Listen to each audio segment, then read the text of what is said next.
殿下，据太子回报，皇上和皇后已逼近玄武门，太子跟左金吾大将军李千里正率兵从肃章门斩关而入，左羽林大将军李多祚率兵正前往玄武门。殿下，眼前正是出兵的大好时机。一旦兴兵攻阙，那就是与皇上为敌，这可是孤注一掷的事情，绝对不能有失。一旦出现问题，倒是后果，谁都承受不起。方生，这一步绝对不能草率行事。快点！快点！莫凡，小马，你疯了吗？你来这里干嘛？我还想找你们一起逃呢。我本来约了孟福一起出宫的，可是他说他要去东宫跟太子道别，我等了他好久，他都没有回来，到处找也找不到啊。他不会出什么岔子了吧？小马，你帮我找找他吧。哎呀，你们两姐妹怎么永远都是生死关头出状况？好，就当我欠你的。走，快！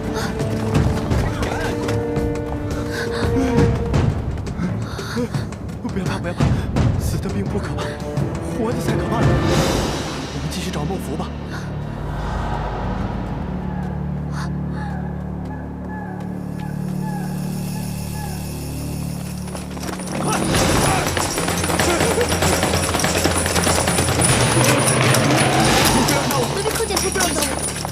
孟凡，你怎么在这儿？现在这里非常危险，刀剑无情，要是伤了你，我怎么向福儿交代？太子殿下，我跟小马正在寻找孟福呢。出了什么岔子？奴婢本来约了孟福一起出城，但是他一去不复回。他说要跟太子殿下道别，所以我跟小马四处寻找，都找不到他。太子殿下，你见过孟福吗？我没有见到他呀。报！禀告殿下，李多祚将军已到玄武门，正跟守护着玄武门的羽林军交锋。好，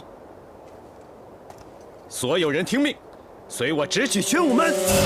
殿下，万万不可啊！玄武门坚如磐石，易守难攻。大将军刘景仁骁勇善战，再加上太平公主、临淄郡王的兵马迟迟未见出兵相助，如果我们贸然行事的话，只怕会弄巧成拙呀！不可能，龙禧为人我最清楚，他答应我出兵就定会出兵，就算是姑姑食言，他也不会守约的。可是别可是了，兵贵神速，你现在立刻带兵守住各个大门的出口，绝不能让公主和皇后有任何逃走的机会。我要赶去玄武门，跟李大将军会合，请君侧速朝纲。孟凡，现在这里非常危险，你还是快回去吧。等我把事处理完，我一定会亲自去找孟福，一同带他离开这个是非之地。所有人听命，即刻出发。是。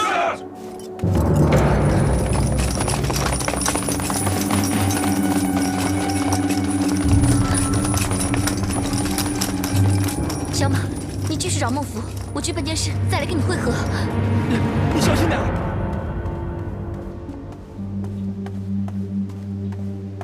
殿下，太子正在领兵去跟李多祚大将军会合，攻打玄武门。恐怕这样，太子能够取胜的机会也并不大。为什么？太子刚刚杀掉武三思父子，气势如虹，如今只要一鼓作气，定能重现当年太宗皇帝玄武门之变，把皇后和公主一并处死。因为当年太宗皇帝杀兄长建成4弟元吉，迫得高祖皇帝退位，这一切并非出于侥幸，那是得益于他昔日的南征北战，不仅深得人心，而且还手握兵权。正是因为这诸多的因素，才让太宗皇帝拥有最终的制胜之道。太子有李多祚和李千里2位将军的支持，实力不容小觑。就算是这样，可即便太子获得了2位将军的支持，虽然从表面上看好像足以逼宫，但是你别忘了，玄武门的兵力众多，岂是轻易就攻得破的？自从当日皇上逼退皇祖母之后，玄武门已经明显增加兵力，太子必须集中所有兵马一拼，也许还有胜算。可他却和李千里分头行事，至于李多祚会师攻打玄武门，这恐怕还有太平公主啊！太平，以太平的为人，他会贸然出兵帮助太子吗？既然形势如此险峻，我们怎么能袖手旁观呢？启禀王爷，宫女孟凡有事求见。孟凡，你是否答应太子出兵助他？为什么你还留在府中，还没有出兵？我刚才碰见了太子，太子到现在还在等你，他一直很信任你，怎么可以袖手旁观？现在胜负已定，就算我出兵相救，到最后也只能是于事无补。太子走的是一条不归的死路。太子他是你的好朋友，你怎么可以见死不救？太子干的事情，我何尝不想去做？可眼前的形势告诉我，这样做行不通啊！起兵的机会只有一次，绝不能轻举妄动，所以我是不会贸然行事的。一旦失败，就前功尽弃。如果想要成功，我们首先要保住我们的性命。我才疏学浅，不知道你说的什么大道理。我只知道，你为求自保，不但失信于人，而且还出卖了你最好的朋友。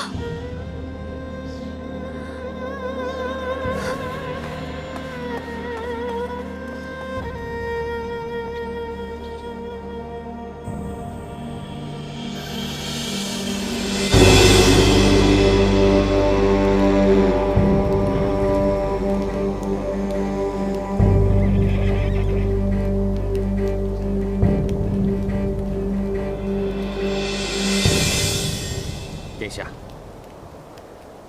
皇后公主早已逃入玄武门之内，而此时这里却如此寂静，会不会有诈？事到如今，有没有诈，也要尽快攻入门楼，将皇后、公主就地正法。好，名留千古，始于此时。各位弟兄，请军策速朝纲。请军策。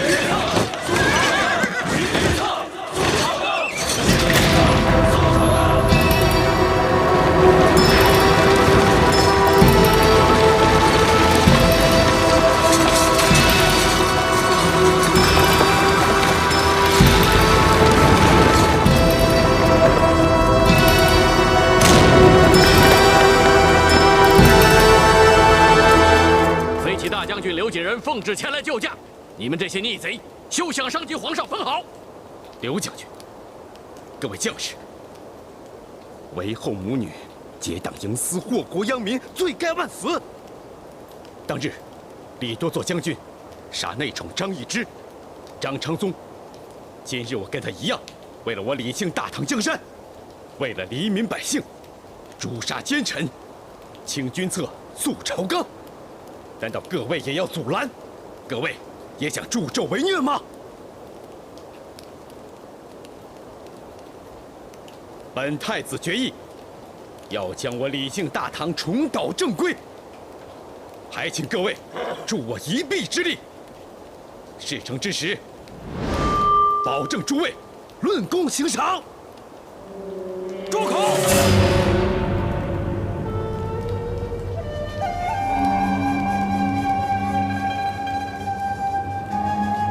多座，朕素来待你不薄，你为何今日要帮太子谋反？为后母女淫乱宫闱，臣等奉太子令，已将武三思父子正法。太子与臣等并无谋反之意，只是请求皇上能够肃清宫闱之乱。事成之后，臣定必马上退兵，再向皇上请罪。明是谋反作乱，竟然还说得如此冠冕堂皇，简直是一派胡言！你们给朕听清楚了，朕才是这大唐天子，是天命所归的九五之尊。朕知道，你们一干人等只是一时糊涂，才会跟着太子造反。难道你们不知道吗？谋反作乱，乃十恶不赦的大罪，是要诛九族的。你们不顾念自己，难道也不顾念你们自己的父母、妻子、兄弟、姐妹吗？只要你们能够迷途知返，幡然悔悟，皈依朕宫，跟刘将军一起对付叛军。本宫保证皇上既往不咎，而且还另加封赏。是。朕可以保证你们的荣华富贵。金口玉言，绝不食言。兄弟们，我们受了他们的蒙骗，我们才不是犯贼。我们明明是帮太子逐出奸境，怎么成了逼宫并剑？我们不想被杀头。诛九族说的对啊！对，说的对。誓死效忠皇上，被太子蒙骗，受了蒙骗的，我们不能再跟着太子了。对，我们受了蒙骗，是我们要誓死效忠皇上，效忠皇上，保护皇上。太子，想不到皇上一番说话，弄得军心大乱，再纠缠下去，只怕会不战而败。我们这就杀入门楼，将皇后、公主拿下。好，今天是成是败，就看天意了。弟兄们啊，不能这么干呀！我们受了太子的蒙骗呀！是啊，皇上说了，既往不咎。弟兄们，万人悔悟吧！太子，我们只杀皇后和公主。气死你！别急，杀！看清楚你们的下场了吗？倒戈，归顺皇上！别听他们的，冲！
你怎么还在这儿？你不是已经出宫了吗？我舍不得丢下你不管。我本来想干一番大事，能让你和孩子，我们的孩子，活在太平盛世里。可惜我做不到。最后一步，就只差最后一步。那些可恶的羽林军竟然阵前倒戈，我竟然失败了。你受伤了，先坐会儿吧，我去拿药帮你擦。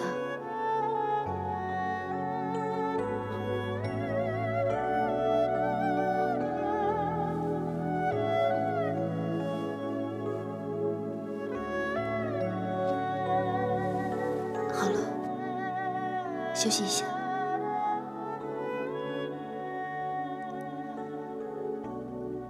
喝杯茶解解乏吧。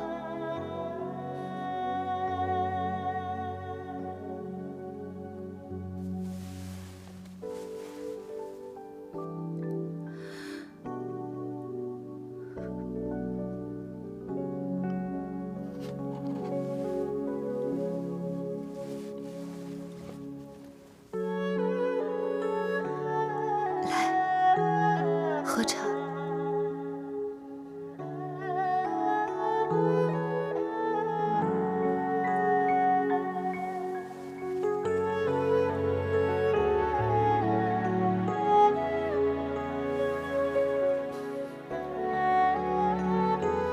福儿，你会不会觉得我很窝囊？筹备了这么久，却还是失败了。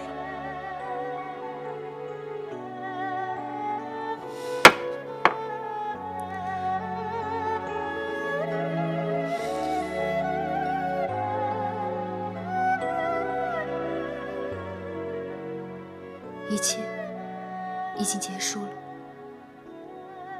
不管你是胜了还是败了，都已经不重要了。可事到如今，我怕我们两个……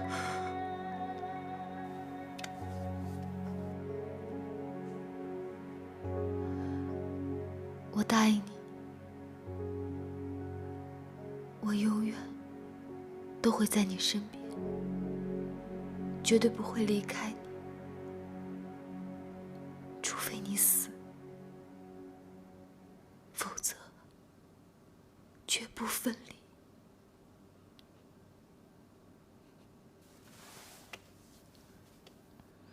福儿，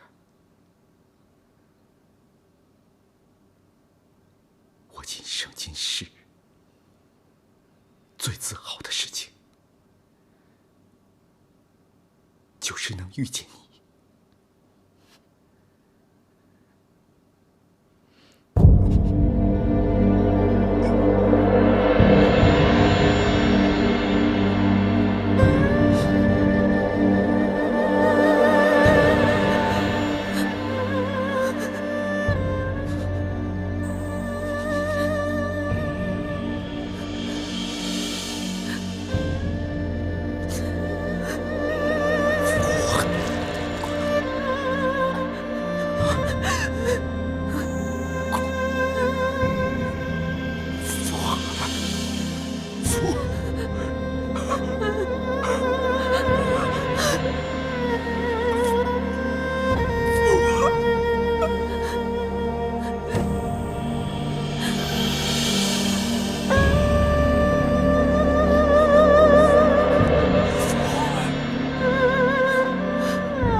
福，孟福，我找你找的好辛苦，你知道吗？孟福，我不能没有你，没有你我过不下去的。你不能有事，你知道吗？来，我们回去吧，啊！不要！为什么？你看这瓢泼大雨，还站着干嘛？你老实告诉我，你是不是喜欢上我了？干嘛问得这么直接？我可以相信你吗？可以，当然可以。那你马上送我去上药局，不要问我为什么。好，我都依你。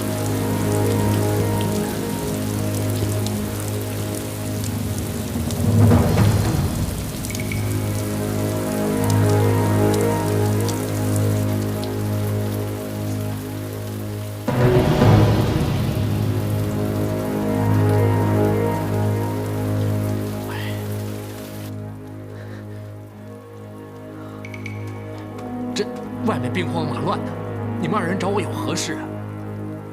我要你帮我滑胎。孟福，你什么时候有的身孕啊？我怎么不知道啊？她怀的是太子的骨肉。太子，真的是太子的吗？如今太子兵败如山倒，要是皇上怪罪下来，我又身怀太子的骨肉，我怕受牵连。人在人情在，人亡两无交。嘿，不过这也难怪，这就是宫里的生存之道。不过，我可是不能帮你白白的做事，我也有我的生存之道。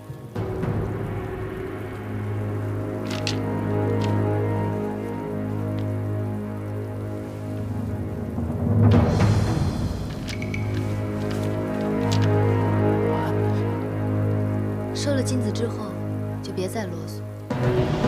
好好好，我最喜欢替人消灾解难了。好，我去准备一下啊。孟福，你哪来这么多金子啊？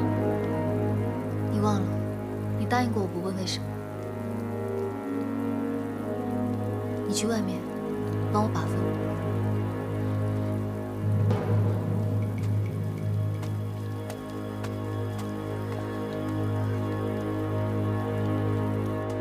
公主，我刚得到消息，太子兵败如山倒，皇上、皇后、安乐公主安然无恙。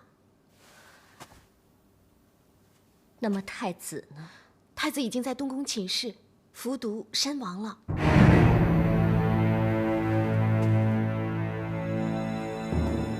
知道。想不到充军会落得自裁的下场。他为师死的可悲，可悲。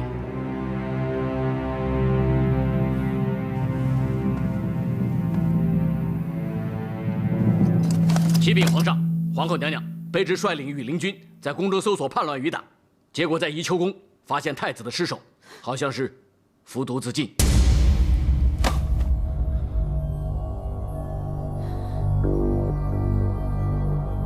下去。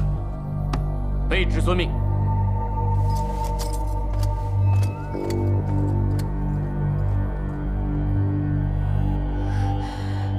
他今天起兵谋反，杀死了武三思父子，还想对你不轨。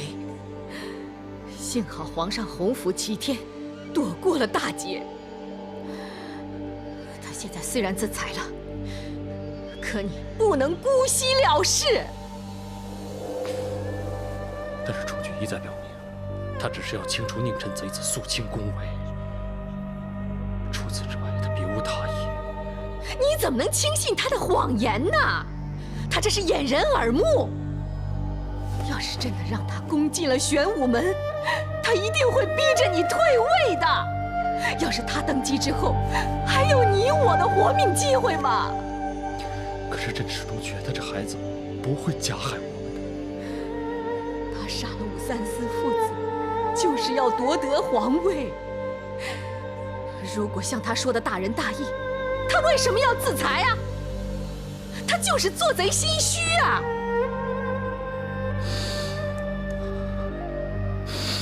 朕实在是想不通他为何要这么做。朕一直觉得他是个好皇儿，从来没想到他是个大逆不道的逆子。朕要将他的手机砍下来，献入太庙，以祭武三思父子。应该把他的首级挂在朝中示众，以儆效尤。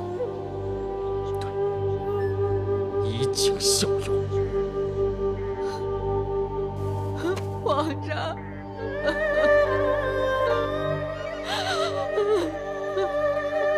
我差一点就失去了你，皇上。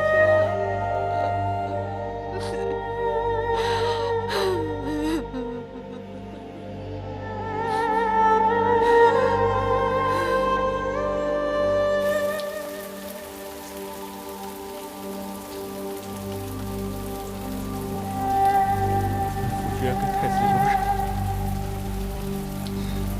竟然还害了太子骨肉。孟父，你真的好糊涂。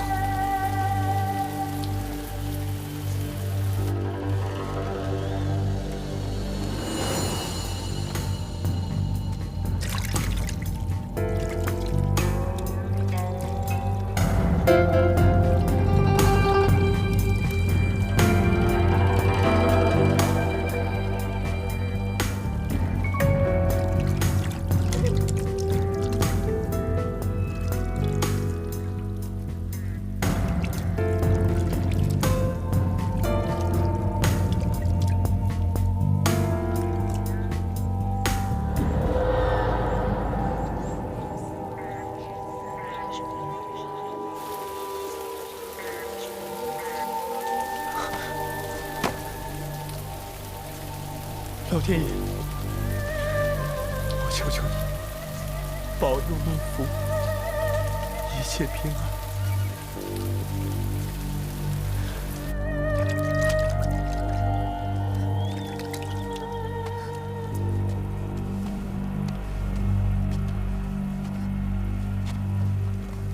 哎，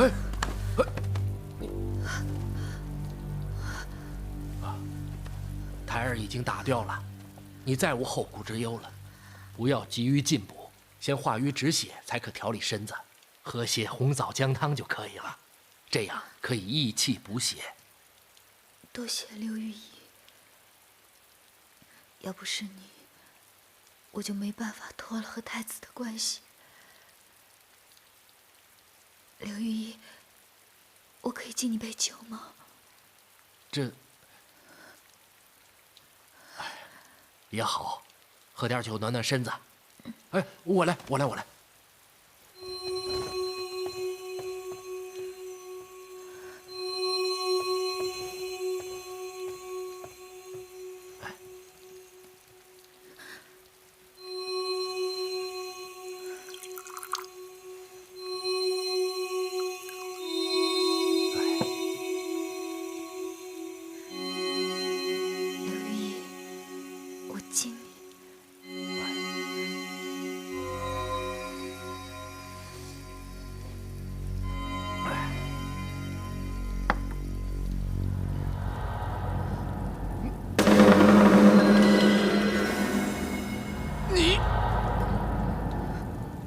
你好狠！你。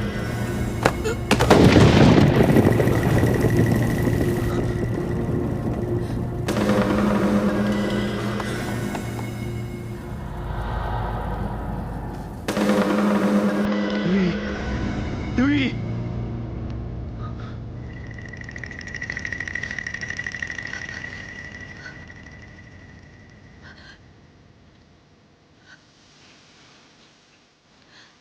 小马，伯父，我可以相信你吗？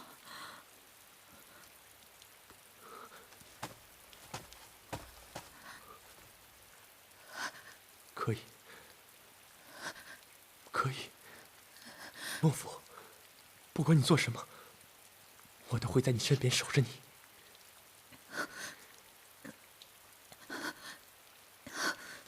哎，孟父，孟父，孟父，你不能死啊！孟父，放心，我还不会死。快送我回去！好，我们回去。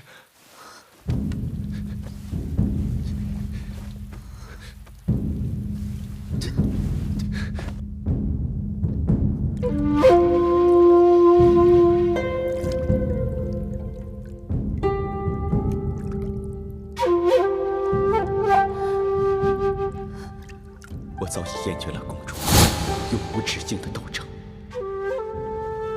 待此事一了，我仅余一念，就是能和我心爱的妻子共度余生，恬淡终老。什么太子，什么皇帝，我一概不当了。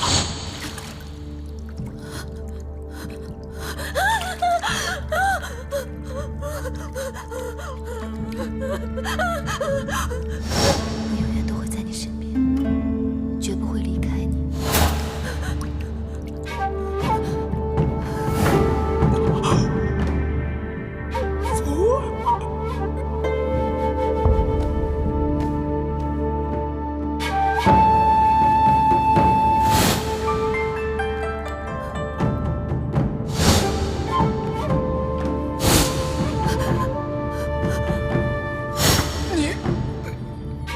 你好狠呐！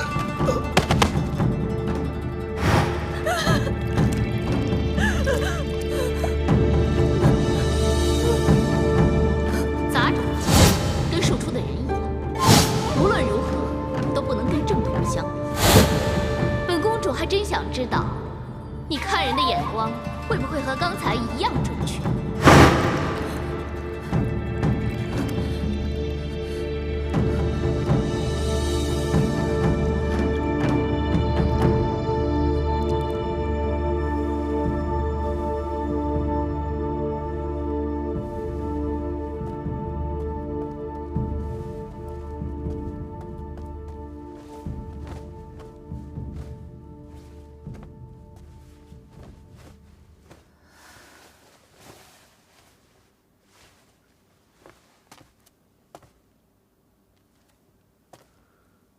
宫闱又起动乱，其他宫女跟从前一样，都逃得无影无踪。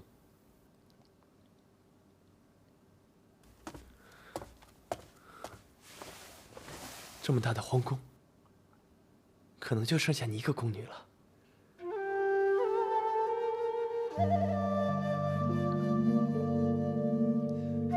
我先回去了，你好好休息吧。别走，我想你陪我。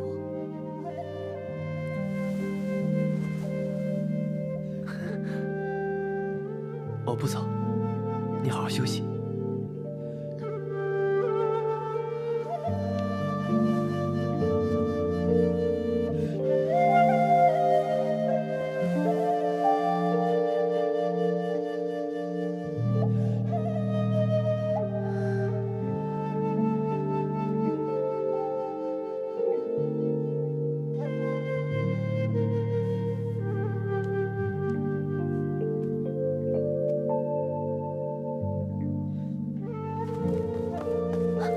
小马，小福，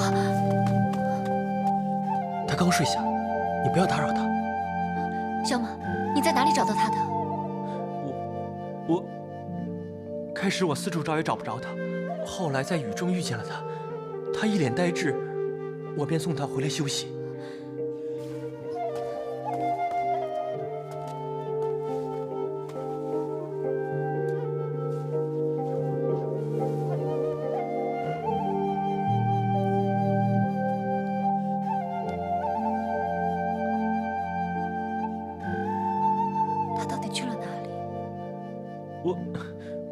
我真的不知道。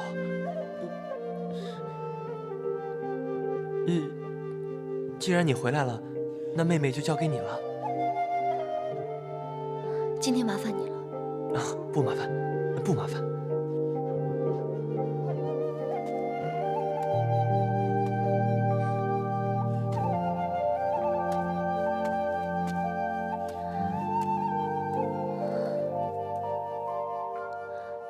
小福，今天发生了太多事。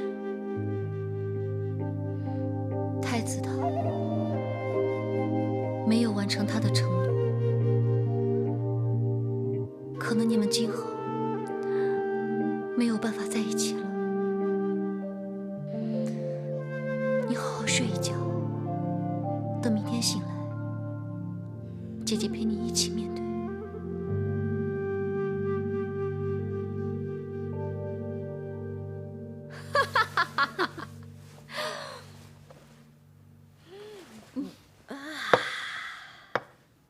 好畅快，真畅快！想不到这一次，一口气解决了武三思、李重俊2个幸福大患呢。女儿啊，我们离成功又迈进了一步。只不过还有姑姑和八皇叔这2个障碍，我们不得不防啊。太平公主跟项王李旦想置身事外，坐享其成。哼，想得倒美！难道母后已经想出对付他们的良计妙策了？这一次，太子起兵叛变，他的背后一定有庞大的势力支持他。你父皇可不能姑息了事啊！一定要顺藤摸瓜，把他们背后的黑手给找出来。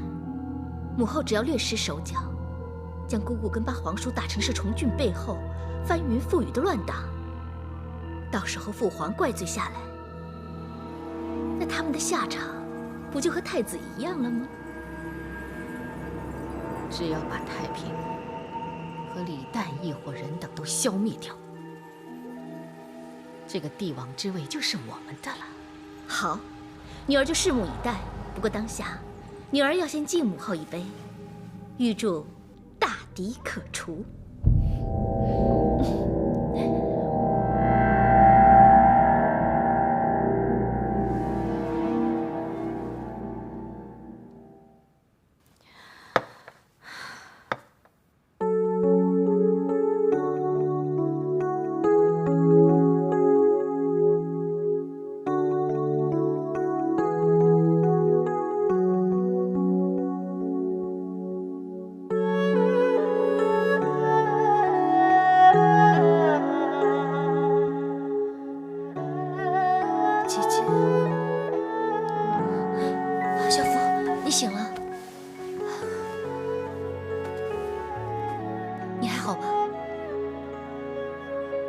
你在这儿整晚陪着我。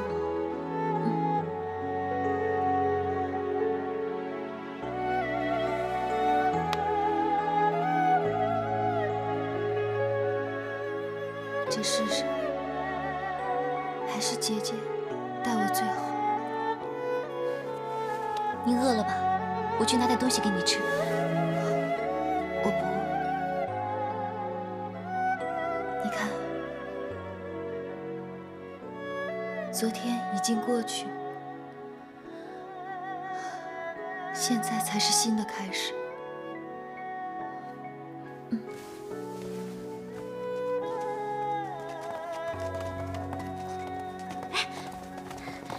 小凡姐，小福姐，小鱼，原来你们在这里啊！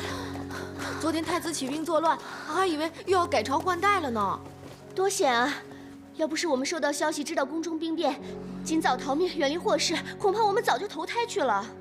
还好昨天兵变已经平定，我们能逃过这一劫，平安的回来。但听说太子自尽了，太子死了。不会是真的吧？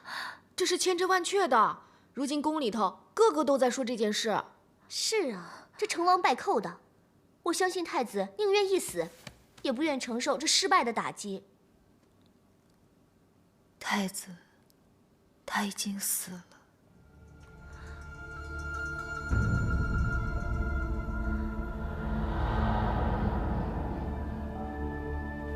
皇后果然利用太子起兵叛变一事，趁机来对付我。这个事情确实跟我们没有关系，但却牵连到我们。你不会如今才后悔吧？那姑姑你会后悔吗？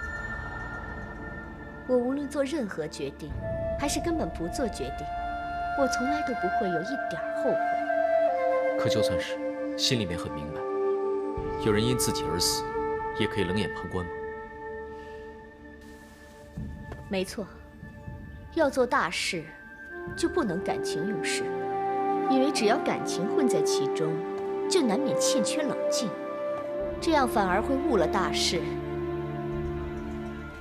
姑姑，有时候对我们来说，感情实在来的太过于奢侈，还是保住性命最为有用。如果这一刻死了，之前所做的一切都是枉然。看来你好像胸有成竹，心中应该早已有对策了吧？今天我还不想死，也不用死。你也不想死吧？人固有一死，或重于泰山，或轻于鸿毛。司马迁活得很艰难，忍辱而非偷生，但却千古不死。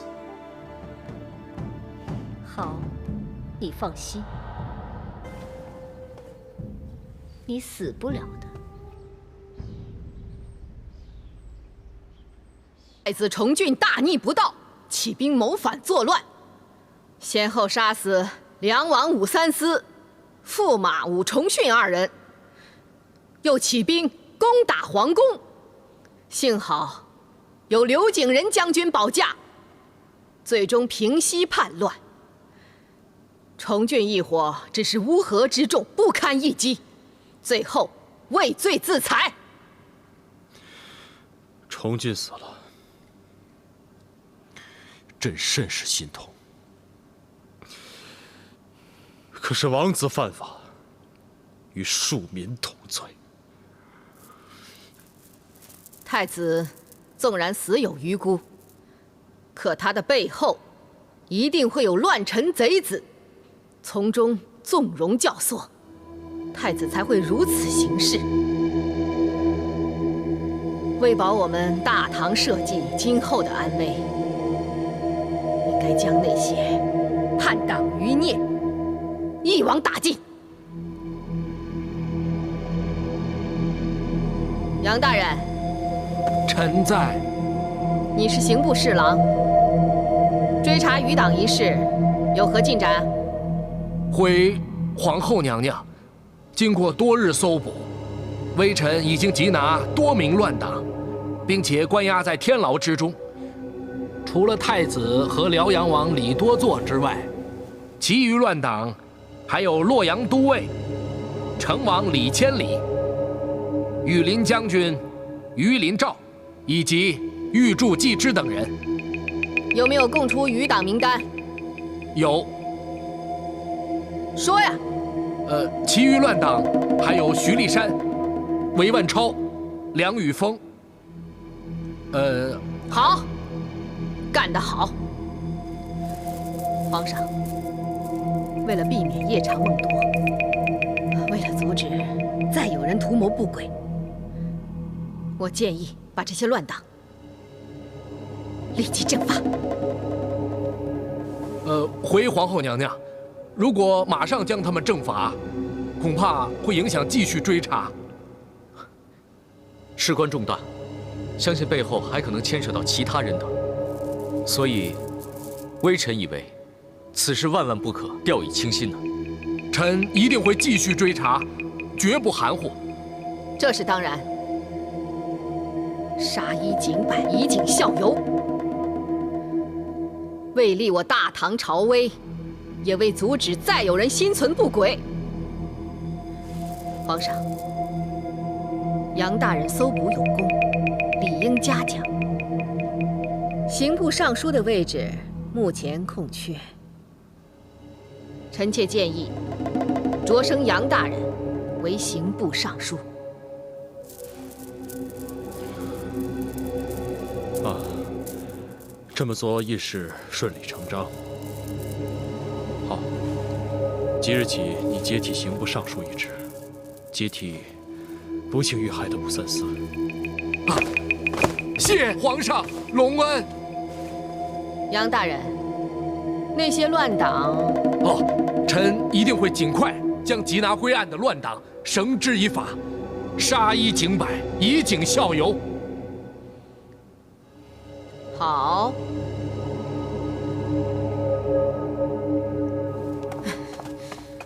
今天竟然白白放过了太平和隆基父子，这只怕是放虎归山，后患无穷啊！母后为什么不追究下去？哎呀，女儿啊女儿，那个徐立山是你舅舅的老下属，那个韦万超又是你姨母的干儿子。至于那个梁雨峰，他虽然是个老学究，可他是你爷爷的故友。这些人七七八八来来去去一算，多多少少都跟我们韦家有些联系的。母后的意思是说，有人想跟我们一样，存心想利用此事把我们给拖下水。恐怕我们再继续查下去，还不止这些人呢。眼下不是太平姑姑，就是八皇叔父子，已经把他们给拉拢了，然后来对付我们。所以啊，我只能壮士断臂呀。哎呀，我是白白的放过了一次剪除他们的好机会，这次实在是低估了他们。事到如今，现在已成定局，已没有办法了。再从长计议吧。如今的当务之急是太子之位不能一直空着。要尽快的说服父皇，立我为皇太女。这样一来，对付姑姑和八皇叔他们，也会对我们有利的。小马，谢谢你。哎，你这是什么意思啊？我帮你们姐妹俩不是一次两次了，你知道我从来不收这个的。就是因为不止一次两次了，我们姐妹俩多番受你恩惠。这个呢，也不是什么值钱的东西，你就收下吧。好吧。哎，对了，孟福知道太子死了，他怎么样？他没什么，不过我总觉得他在我面前逞强。毕竟太子无端死掉，而且他又怀有太子的骨肉。小马。哦，哎呀，小马，卢公公。卢公公。啊，孟凡也在啊。小马，快替我去趟上药局。我不去那儿，那儿的御医可坏了。上次在我茶里面放了泻药，我足足拉了3天啊！我不去，不去。你看，净瞎扯。洁玉娘娘身体不适，赶紧去请张御医来给洁淑娘娘诊断一下。洁玉娘娘不是一直由刘御医服侍的吗？刘御医死了，听说是服毒死的。可是好端端的，为什么会这样？刘御医跟太子关系甚是密切，恐怕这次太子策反呢，他怕受到株连，所以呢，服毒自杀了。你说的也有道理。哎，刑部检查啊，在刘御医那里留有一个紫河车，相信不久前有人划过胎。那会不会跟他的死有关？皇后娘娘已下令刑部将一干叛变的人问斩，刑部好像也不追究这个事儿。刘御医的死就以服毒自杀结案。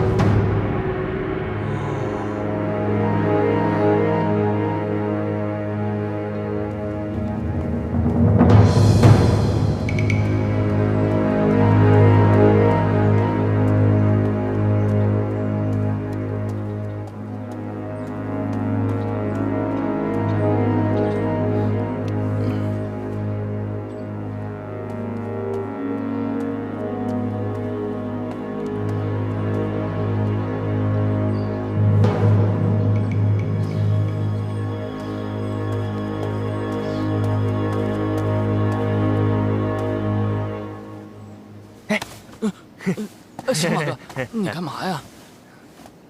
我呀，来替鲁公公抓药。喂，这里闹鬼呀！你还敢在这里睡啊？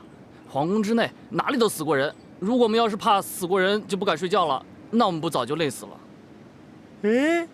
有道理，有道理，有道理。哎，听说刑部的人过来查过，发现什么了吗？哎呀，那些刑部的官爷只不过做个样子，最后没发现什么，就都回去了。哦，哎，不对啊，听说发现了紫河车是吧？你问这干嘛？你怎么会知道？哎，紫河车那可是个好东西啊，能补肾益精、养气养血呀！啊？哦，小马哥，你果然识货。可是刘玉死了，其他人也没空理会这个了，后来只好丢掉了。丢了？哎呦，丢了那可是太可惜了。我看不如，小琪，把它给我吧。嗯，可以，当然可以。你等着，我马上给你拿去。辛苦你了啊！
享尽荣华富贵，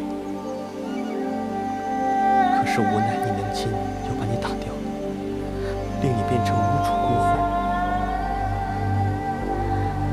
你有什么话想跟小马叔叔说啊？小马叔叔把你带到这里，拜祭你，不过是希望你可以早日投胎，转世为人。不要再无故受害了。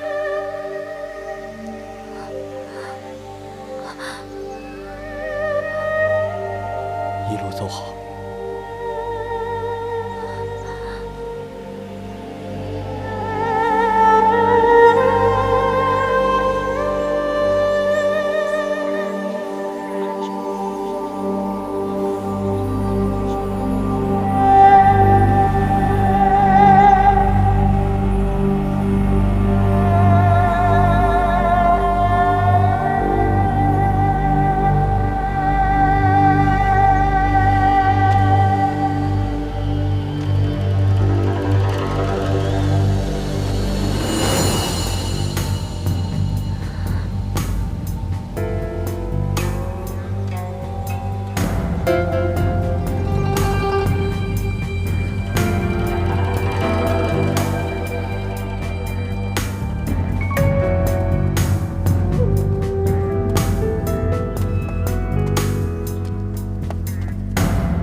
跟我来。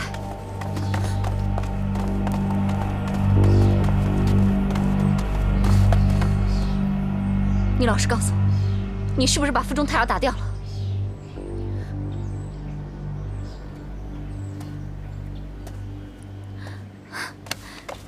你怎么可以亲手杀死自己的骨肉呢？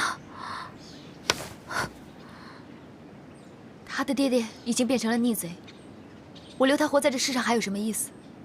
还不如不要算了。那么刘玉意呢？你为什么要下毒杀了他？他又有什么罪？你为什么要这么做？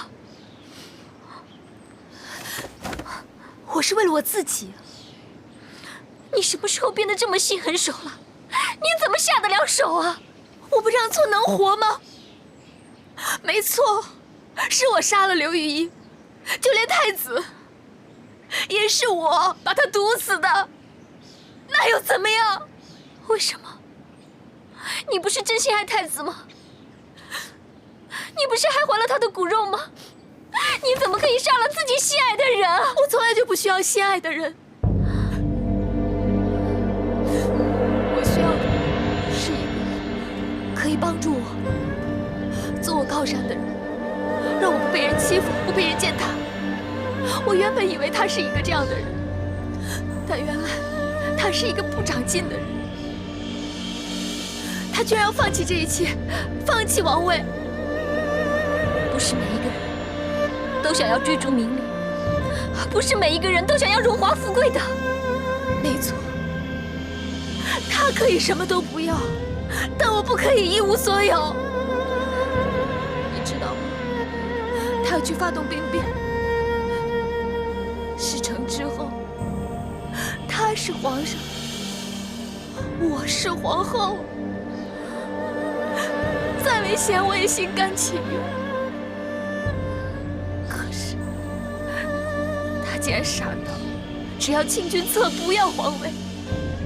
我知道他会害我失去我想要的东西，所以我不得不这样。那你也不能杀人呐！他不死，这件事就没完没了。他的命运最后会成为我的不幸。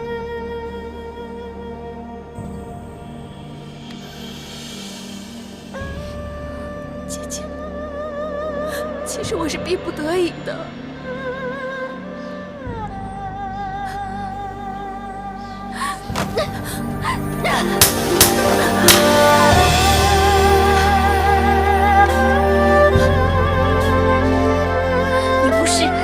你是畜生！皇宫之内，有谁不知道这是争夺你死我活的地方？如果我不杀他，那我会死得比他更悲惨。只要可以保命，我宁愿做畜生。你连畜生都不如，我没有你这个妹妹。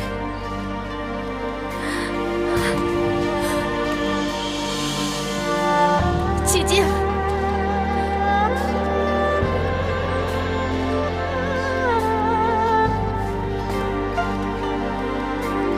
既然你这么说的话，那我也不要像你这样满口仁义道德，却不顾亲情的姐姐。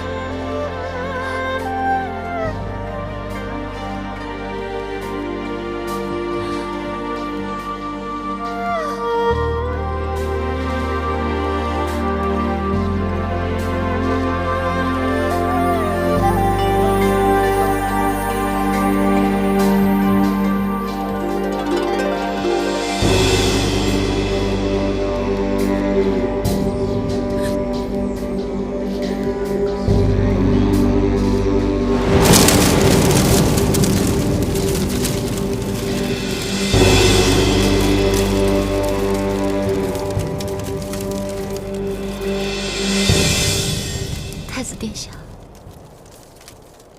幕府对你的所作所为，真的是罪无可恕。我也不知道他什么时候变得如此心狠手辣，害死了一个又一个，就连自己的亲生骨肉也不放过。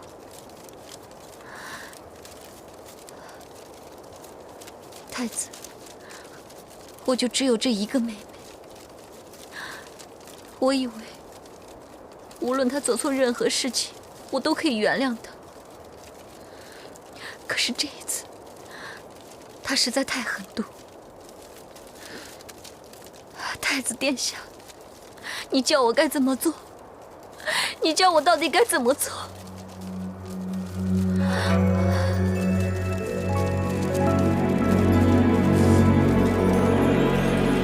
孟凡，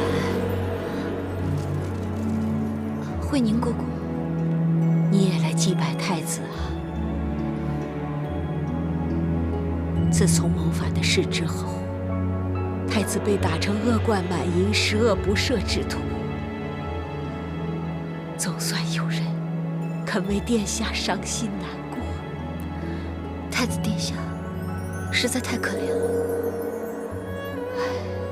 太子只不过是想为皇上好，就落得这个下场，你相信他会谋反吗？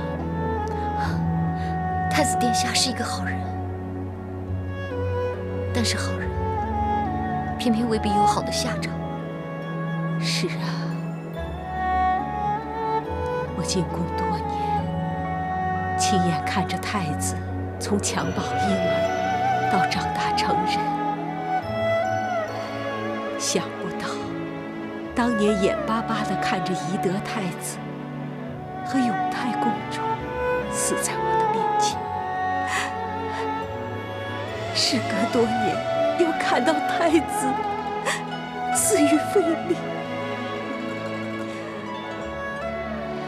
他们都是好人啊，他们都英年早逝，让我这个白发人送黑发人。皇上一定是最悲伤的人。你说的对，皇上其实是很宠爱太子的，只是皇后娘娘嫌太子不是她亲生的，所以才从中作梗，离间太子和皇上的感情。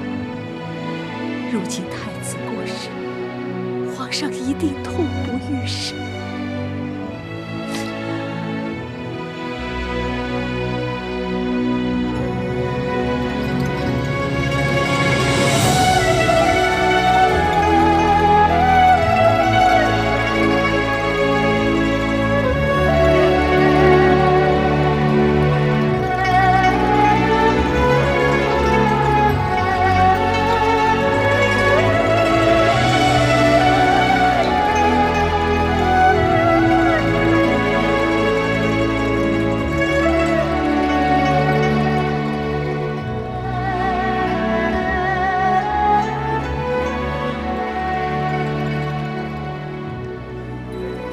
这些做宫女下人的，贱命一条，死不足惜。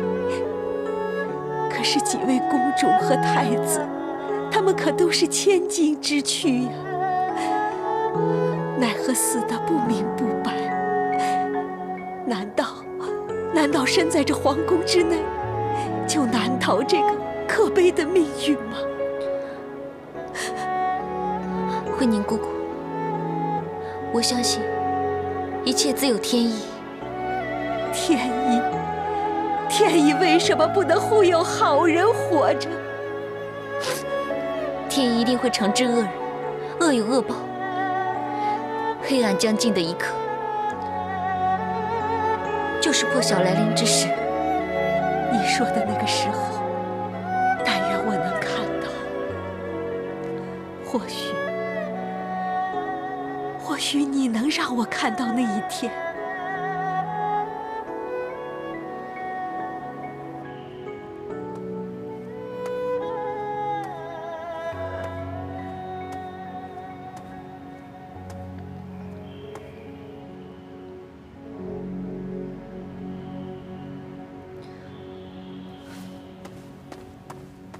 周公公，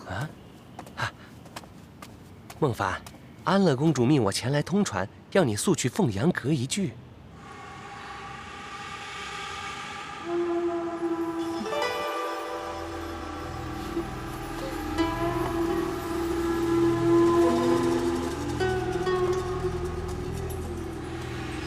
奴婢叩见公主殿下。你来啦，快来帮我推。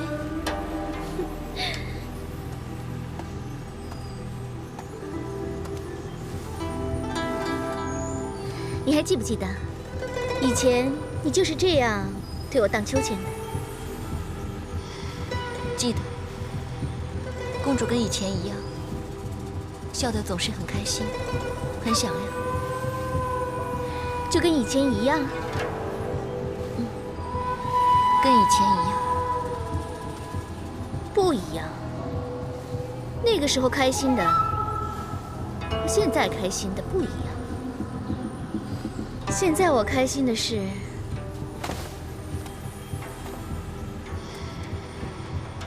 快要看到你不开心的样子了。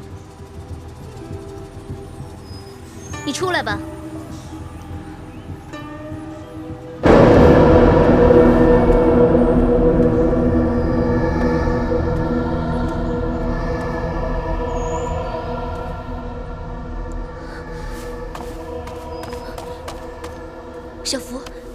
来这里干嘛？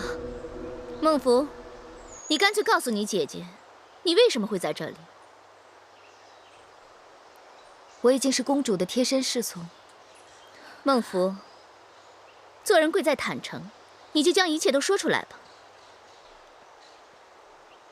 是公主收买我，是公主要我出卖太子的。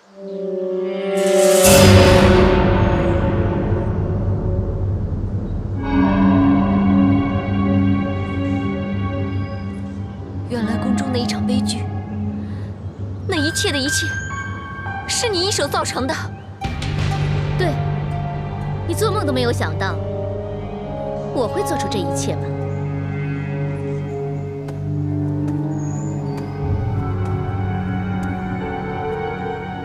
我告诉你，这一切的不幸都是你造成的。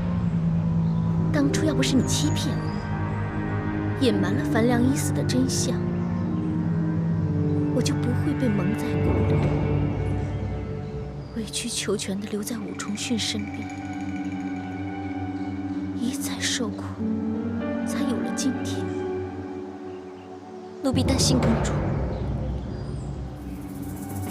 如果公主知道樊良已经死了，公主还愿意活下去吗？公主还会继续活下去吗？如果公主知道樊良已经死了，公主就会陪着樊良一起殉情。奴婢担心公主，所以才会说谎。你看着我为一个不存在的人而过活着，这就是为我着想吗？其实，死并不可怕，被最信赖的人一直欺骗着，这种感觉比死还难受。如果公主认为奴婢之前所做的都是错的话，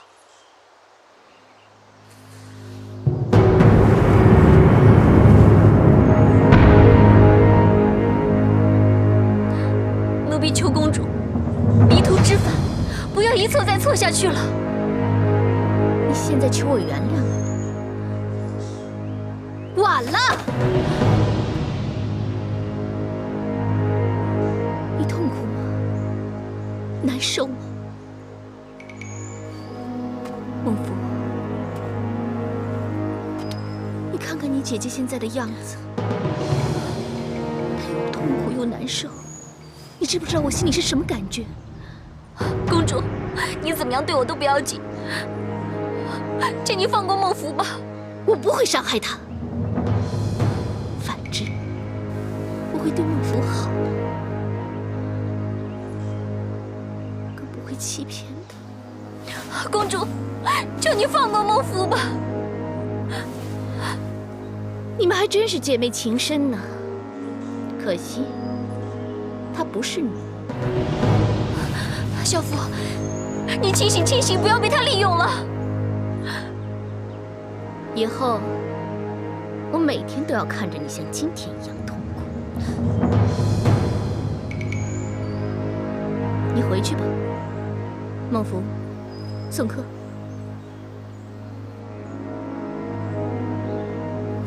公主，小福，你醒醒吧。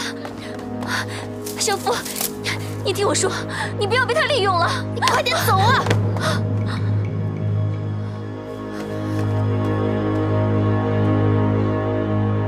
孟福，我最赏识你做事的时候，可以将亲情都放在一边。多谢公主赞赏。假若他日我登上了皇位，我一定重重的赏赐你。奴婢谢过公主。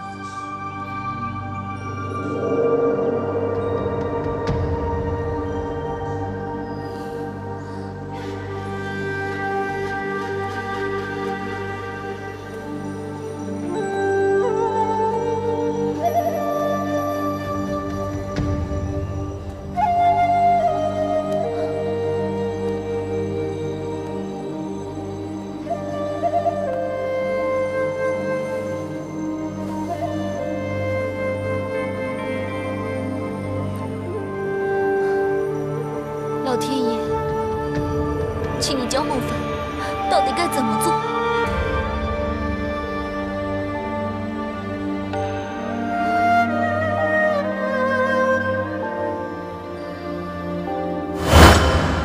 生杀予夺，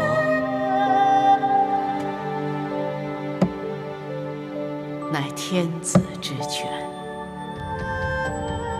朕曾经翻手可杀万民，覆手可救苍生，这就是大权。只要大权在握，朕即天下。翻手可杀万民，覆手可救苍生。只有大权在握。当年朕在这里开创了大周，今天朕也要在这里做个了断。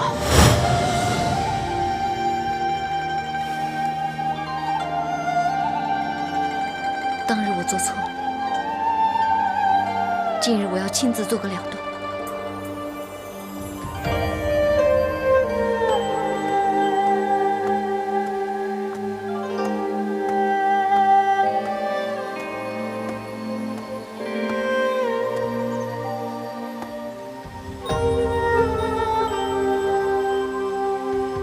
我还以为你今后不会再见我。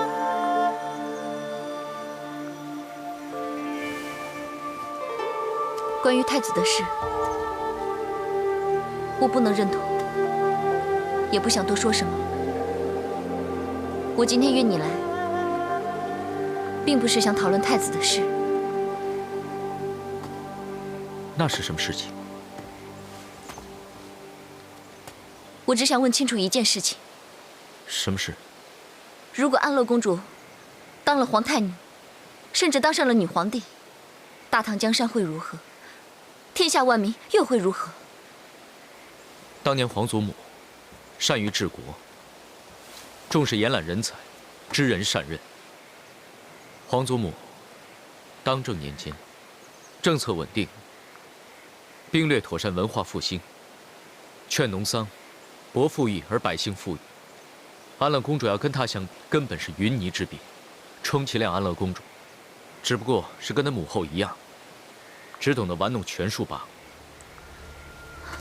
你说过，皇后心术不正，觊觎皇位，终日想当第二个圣神皇帝。皇后心胸狭窄，处处用权。假如让皇后或者公主其中一人当上皇帝，只会殃及国民，而国土四分五裂，社稷岌岌可危。你会阻止他们吗？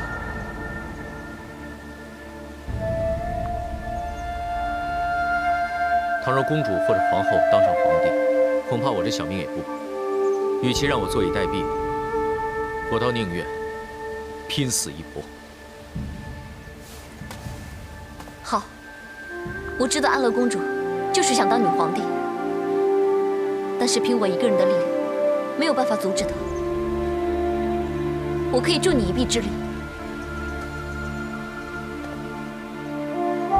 你一旦踏上了这条不归路，绝不能半途而废，更不能后悔，只能勇往直前，义无反顾，甚至去做一些你不愿意做的事情。这些你可以做到吗？可以。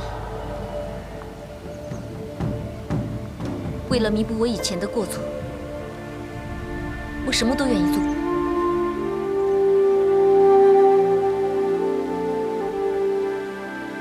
路是你自己选的，我希望你能够想清楚。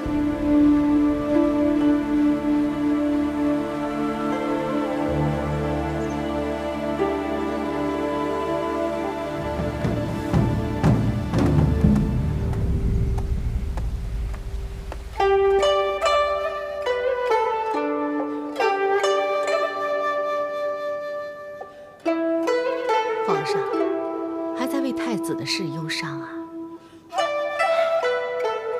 来啊，弹奏乐曲吧。是，奏乐曲。奴婢叩见皇上、皇后娘娘圣安。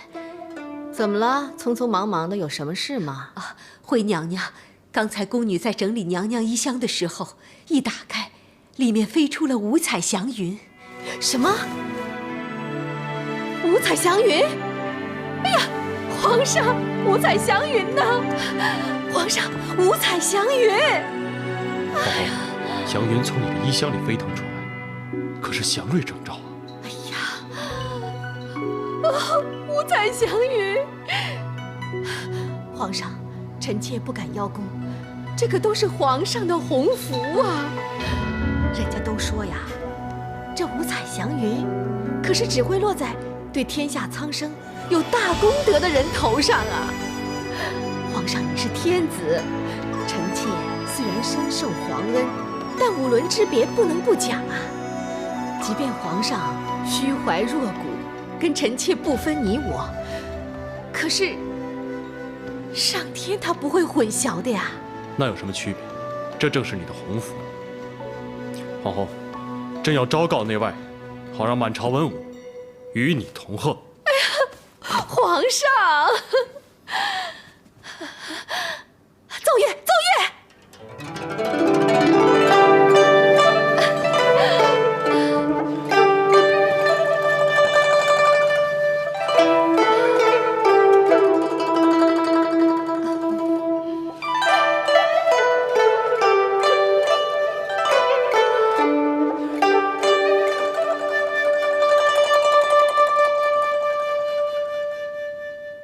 皇上，祥云吉兆，预示来年五谷丰收，天下太平，实乃社稷之大幸啊！皇上乃一代明君，勤政爱民，造福苍生，这是上天给予皇上的恩赐啊！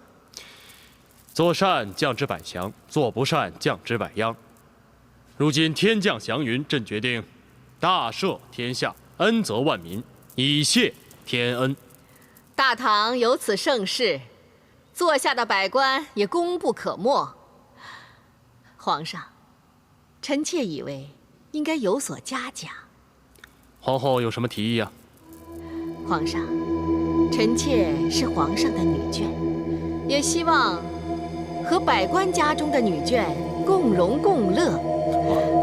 皇上不如加赐他们百官母妻等各种封号，皇上意下如何？准奏。清宁宫出现祥瑞征兆，一定是因为皇后娘娘德行端庄、贤惠宽仁，真不愧是国母啊！皇后娘娘千岁千岁千千岁！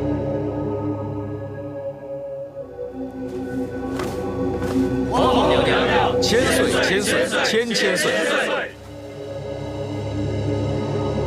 平身。谢娘娘。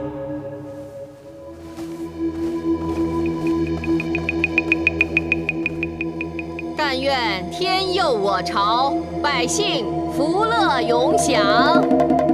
皇上，高祖当皇帝前，天下歌桃李子；太宗当皇帝前，天下歌秦王破阵乐；高宗当皇帝前，天下歌侧堂堂；当今太上皇当皇帝前，天下歌武媚娘；如今陛下当皇帝前，天下歌英王十周；如今皇后仁德化禄，天下归心，知太史事家业至中，仅尽丧条歌12篇。臣请宣示内外，进入乐府。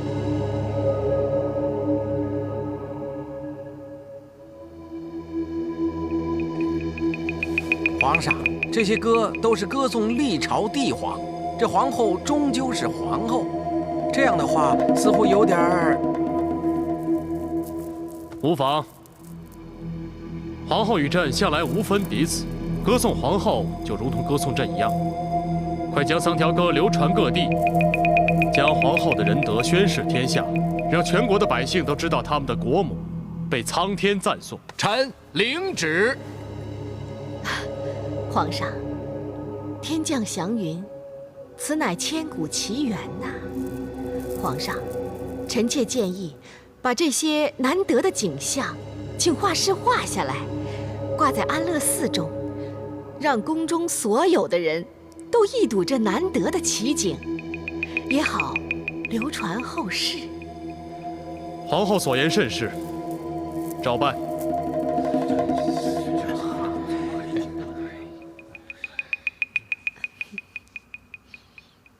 母后的这一招实在是令女儿大开眼界，想不到母后可以借助天意这个绝妙计谋。女儿要是能有母后一半的聪明才智就好了。眼下这五彩祥云已经围绕在我身边，歌颂我的歌声也已经传颂千里了。